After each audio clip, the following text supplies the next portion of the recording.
သားဖြူဖြူလေးနဲ့သပင်ဝါရောင်ဘာဘီရုပ်လေးကိုယူမလားဒါမှမဟုတ်ဒီလိုမျိုးအသားမဲမဲနဲ့သပင်နဲ့ရောင်ဘာဘီရုပ်လေးကိုယူမလားမင်းတို့ရဲ့ mini dream မှာဒီလိုမျိုးအသားရောင်မတူတဲ့ဘာဘီရုပ်လေးတွေကို install ရနေပြီနော်ဘာဘီဆိုတာနဲ့မျက်လုံးပစ်ပြားလေးနဲ့သပင်အဝါရောင်ပဲရှိရဲ့ဘူမလေးဆိုတဲ့ logic ကိုဖြတ်လိုက်တော့နော်အမှန်တော့ဘာဘီမှာလည်းဒီလိုအမဲရောင် version လေးလည်းရှိပါတယ်ကိုကဘာဘီရုပ်လေးတွေကိုကြိုက်တတ်တဲ့လူဆိုရင်တော့ဒီလိုမျိုးဘာဘီမမဲလေးကိုလည်းတစ်ခေါက်လောက်ဝယ်ပြီးတော့စော့ကြည့်ကြည့်ပါအပြင်မှာအရန်ကိုချစ်စရာကောင်းပြီးတော့ဘိန်းကြီးကိုဝတ်တဲ့အရန်ကိုလိုက်တယ်ပေါ့နော်အရန်ကို slay နေတဲ့အယုတ်လေးပဲဖြစ်ပါတယ်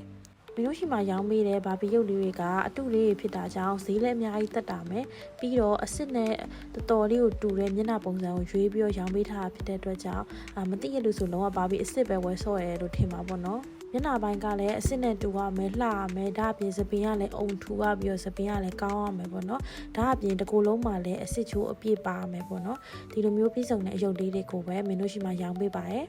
ဒီတော့ဘာဘီရုပ်လေးလိုချင်နေဆိုရင်တော့ mini dream ကိုအမြန်တတိယပေးပါနော်